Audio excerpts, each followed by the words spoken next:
But if you're feeling restless right now, especially if it's after a win, and if you thought it would feel better, if you thought you should be further along, if you thought, oh my God, why do I still have these problems? I thought I just cleaned everything up in life. Guys, that's not failure. And that is not something that is wrong. That's you doing exactly what we're built to do. And that is to keep ascending.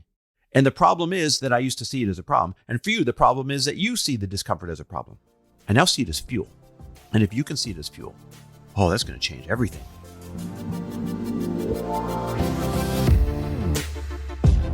Welcome, everybody, to the Chris Harder Show, where we are making you unapologetic about your pursuit of success, knowing that when good people like you make good money, they can then do great things. My name is Chris Harder, and several times per week, I will bring you epic guests, solo episodes, and every single tool, trick, and skill set you need to grow your business, grow your money mindset, and to grow your wealth to levels that you have never reached before. I've ended up in a unique place in life where I've got the experience, the connections, and all of the secrets that it takes to be successful. And I'm lifting the curtain to reveal it all to you in an effort to help put you in a position of abundance so great that you can then be as generous as possible. So let's lock arms and let's get started. Hey, everybody. Welcome back to the Chris Harder Show, where today I am grateful for a trip that I just got back on. So I actually just got back from 2.5 days in Park City. My buddy Jonathan has a beautiful, massive home in the mountains there. And like when I am up there in Park City, I feel like I'm called to literally live there, at least part-time. Anyhow, he's got one of the most epic homes with one of the most epic views. He invited me and our other buddy, Steph, up there, two of my closest friends. And we had no agenda, no plans, just literally time and space and the few of us. And the result of it, honestly, is that I came home different. I mean, genuinely different. And that's not only what I'm grateful for, that's actually what I kind of want to lead into today. A few different ways that I came home different. Now, listen, if you've been listening over the years, I've said that on the show before, right? I evolve or something happens and it causes me to see the world differently.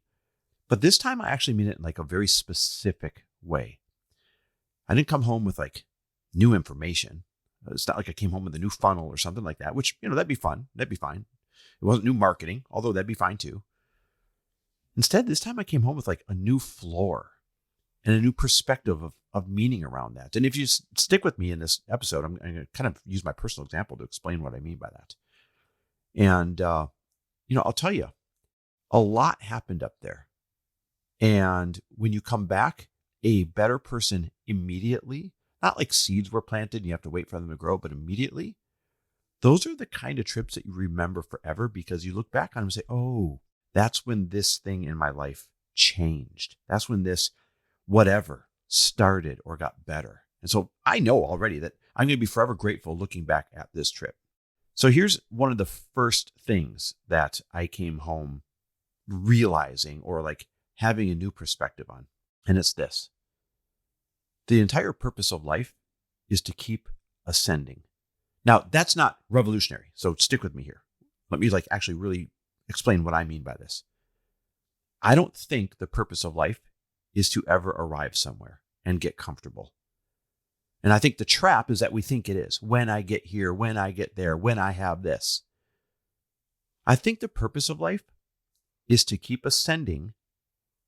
And then when you ascend, you're at the base of a new mountain, and that creates the discomfort of looking up and knowing that you have to yet again climb another one.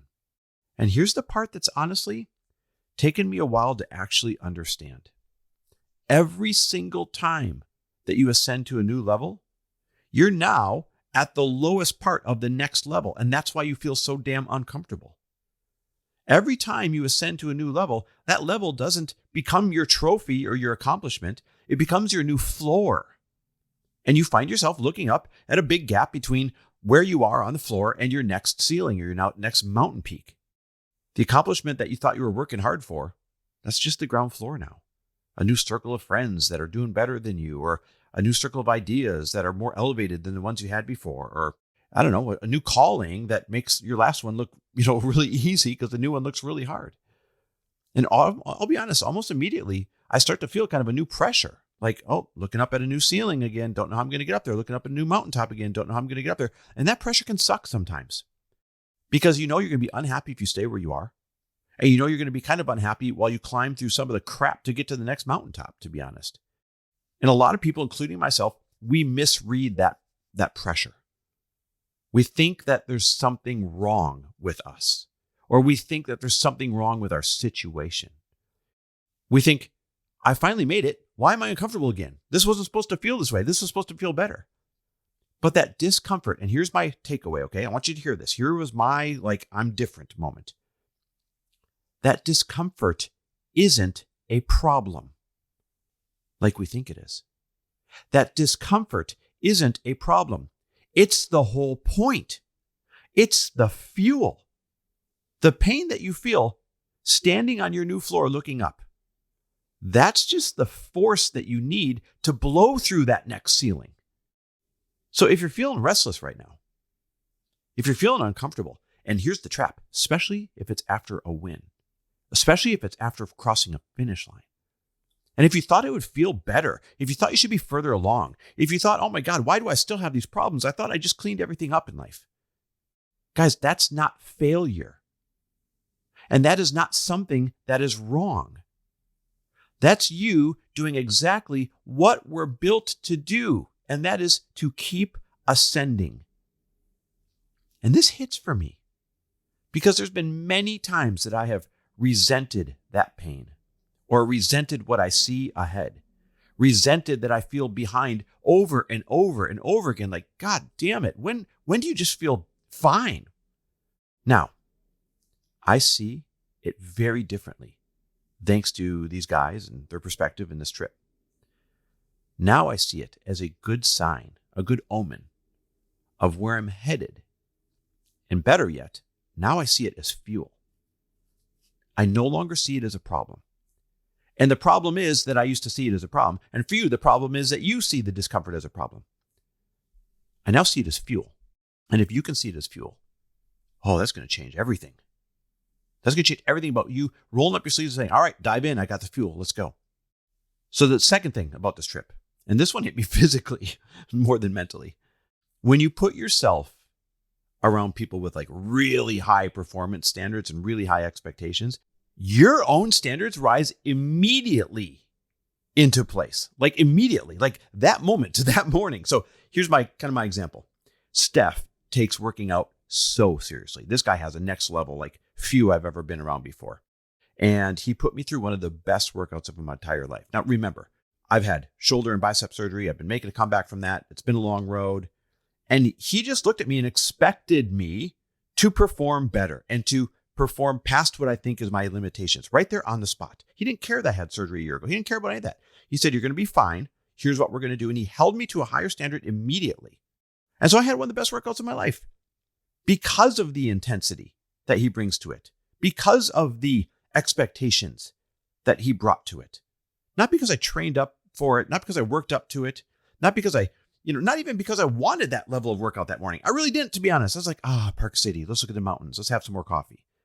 But because I was standing next to someone who doesn't know how to do things at half speed, well, that expectation and that example became instantly contagious.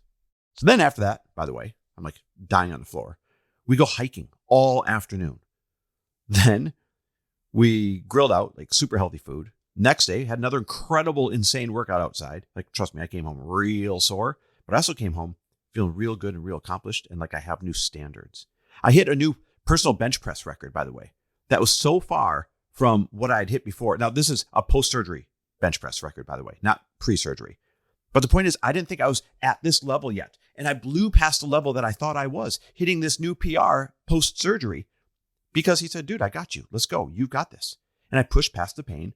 And sure enough, I really came away thinking, holy shit, I am so much stronger than I thought I was. Okay, I'm ready to compound on this. I'm ready to keep going.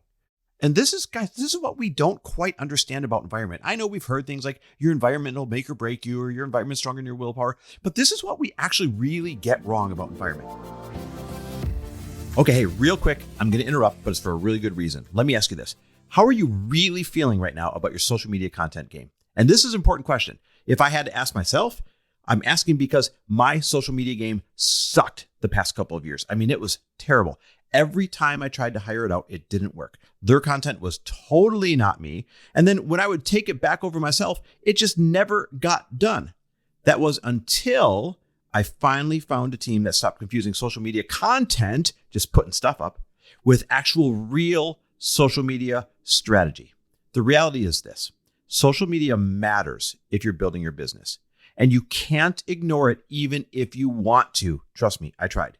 Consumers are spending over $1 trillion with a T through social media every single year. Not scrolling, buying and hiring people, choosing who they trust by voting with their dollar. And it's not going to you, it's going to somebody else like me instead. That's why I want to introduce you to my personal CMO, Melissa Duglecki, and her team at the Brand Lab. I swear by her and her team. Melissa is somebody that both Lori and I have trusted with our marketing for a long time now. She's worked on our launches and our social media strategy, our copywriting, landing pages, my brand, and like much more. And in my world, I don't trust effort or intention. I'm sorry, effort and intention are not good enough. I only trust results. And we're finally getting them with Melissa and her team. Like, it feels so freaking good to see my social media go up on a consistent basis and actually like what they're putting up. So here is the deal. I've got a gift for you, but only for a few of you. I've asked Melissa to offer some of my listeners a limited number of spots to get a fully customized social media strategy, just like I got, covering your messaging, your positioning, bio, and content strategy. Now, when you use code Chris at chrisharder.me/social, that's chrisharder.me/social, you get $1,000 off as a thank you from me to you for listening. So go to chrisharder.me, that's .me/social, use code Chris and get $1,000 off as a thank you. If your social media results suck right now, like mine did, or if it feels overwhelming, trust me, just try this. The missing piece isn't more effort. That's what I was doing. It didn't work. It was the right strategy and the right team. Go to chrisharder.me/social, get $1,000 off your custom social media strategy as a thank you from me to you. But this is what we actually really get wrong about environment. We think it's a slow drip or a slow, metamorphosis that you slowly work your way into better standards over months and months of, exposure to your new environment. And that's not the case. It's instant. The people you're around changes your baseline instantly. The room you're in changes your baseline the second you walk into it. And this makes me want to kind of lovingly ask you, because I care about you, what does your daily standard of performance look like right now? And better yet, who is having an impact on it? When you look around, are people really stretching you? Are they leading by example in a way that makes you feel like, shit, I better show up differently. I better catch up. Or are they a reflection of your own ceiling? You got to be real careful. If you don't have these people around you right now, you have to go get your ass on an airplane and go find them just like I did. Now, the third thing is this. You've heard of the term kind of skate where the puck is going, right? Well, my third realization from the trip, and this one's about business, it's actually kind of about where the world's going, was this. While we were up there, Jonathan and Steph told me about a company that they're bringing over from Australia called P3. It's really cool. It's these wellness centers that are highly, upscale and experiential, and they're opening them in the United States, and they're a smash hit over in Australia. And what struck me wasn't just how cool the brand was. Like, I got to see renderings and all this stuff. It was what it represents. Wellness at a premium, but also community. And it's part of the human connection and experience economy trend that's already here and massively accelerating that I've talked about in other shows. People are no longer buying freaking products. They don't care about the features of your product anymore. They are buying transformation. They are buying connection. They are buying access. They are buying community. They're buying new ideas. They're buying new perspectives. And that's what they're building into these cold plunge and sauna centers. Not the benefits of cold plunge and sauna. Those are there. That's just minimum standard of performance. It's these other things that make these so popular. And I actually gave them an idea to add to it. I said, why stop at your physical locations? I said, why stop there? You guys need to add retreats. Steph already knows how to run retreats really well. I said, take that skill set and add retreats to these so that people are doing something outside of the walls of your locations. And then they spread the brand more. And then they become really addicted to it because now they're in community in a big way when you stay overnight a few times somewhere. Because that's where the real value compounds. Not in a single product and definitely not in a feature of a product. Not in a single workout either. But in bringing the right people together for a stretch of time that changes them and makes them obsessed with what the brand does for them in all ways, for all ways going forward. And here's why that hit me hard, guys. It's the exact same reason behind the new travel experiences for entrepreneurs I'm building this year. I'm going to call it Found. Kind of like Founder, but also like you finally found what you're looking for, like you found new ideas, you found new perspective. I'm going to call this company Found. And I'm start with one trip, but my vision is to have trips for entrepreneurs that want to meet other entrepreneurs and get new perspective and new connections and new ideas by actually taking space, being forced to take space, not in a freaking classroom, not with speakers, not with any of that shit, but instead really good conversations that don't happen if you don't have the space and if you don't have the right people to have them with. This new company, Found, it exists because I really believe that entrepreneurs don't need more information. They need more space to ideate on the information that they do have. Like, look what happens to me when I go up and I get to run ideas by my friends. I didn't get new ideas. They help me flush. Don't do this, do this. Don't do this, do that. It's exactly what I just had in Park City. Unscripted time with high-performing people who are also ascending, and they expect ascension out of me, aka you need to be around people that are high-performing that will expect ascension out of you and hold the space for those conversations. This is not another mastermind stage. It's definitely not another webinar. It's none of that crap. There's plenty of that out there if you want it. It's not even another book for you to read. This is a real trip with a small group of real entrepreneurs built entirely around the same three things that just happened to me this weekend. Elevation, I guess pun intended, but elevation of ideas, immediate standards, like immediate up-leveling of my standards, and really brand new perspectives. I came back a different person in 2.5 days. Imagine what you could come back over the course of like 4 days or 5 days. So here's what I want you guys to leave with. If some part of you listened to the story of how I came back differently, if some part of you heard those 3 takeaways and felt like you could use something similar, that, yeah, I need that feeling, or that, yeah, I need a breakthrough right now feeling, then I want you to trust it. That feeling is usually kind of your next floor calling you upward, just like I've realized is the whole point of life. So I'm building this trip for exactly you, for exactly that person. Small, intimate groups, real entrepreneurs, a few unforgettable days designed to do for you what Park City just did for me. My first one, by the way, isn't Park City. My first one is going to be winding up the California coast in luxury. You're going to love it. Anyhow, if you're curious whether you'd be a good fit for these trips, or if you're like, oh, fuck, I need this right now, don't overthink it. Just reach out to me. DM me on Instagram, Chris W. Harder. Or if you got my phone number, shoot me a text. Tell me a little bit about where you're at and what you're building. And let's figure out together if this is like your next container that you need. Because I'm happy to hold the space for you. And I can even find the people for you if you don't have them. In the meantime, guys, keep ascending. Because as I've been reminded on this trip, that is the whole damn purpose of life. Thanks for listening. Love and appreciate you. Thanks for listening. And if you loved this episode and know of someone else who is as successful as they are generous, please pass them on to me. It would mean the world to me if you help me get this cause and this message out to as many listeners as I can. So please, if you liked what you heard, it goes a long way if you take 30 seconds and leave me a 5-star review and share this with your friends. I'll be forever grateful. And until the next episode, cheers to your success.